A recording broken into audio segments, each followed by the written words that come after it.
نه تڼاکي لاسونه کلک لاسونه او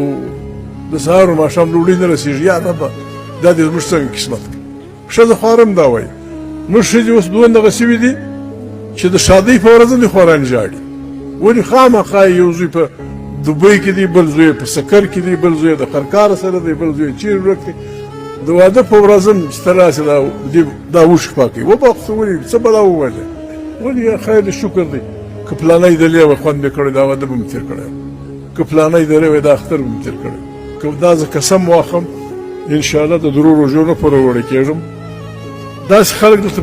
بیخي ډېر شته چې په اختر د په کور کې څلور ښځې وې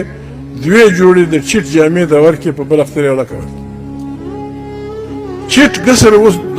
تکبر نه کوم چیټ اوس ګسر پر حیوانانو خلک نه اچوي پر حیوانانو باندې بخمل اچوي نو د دې څه اندازه ولګوه دا موږ خلک موږ راغلي یو ور خوا به نسل به موږ یو کم خلک یو موږ هر یوه برایي یا سهار پر خپله سیاسر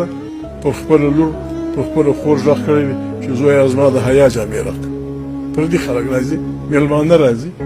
ګودامش چې لونګۍ مونګۍ تړلي دي د ګزارې قدر شی مې اغوستی دي دا مې سم په 100 غوښتي د مور سره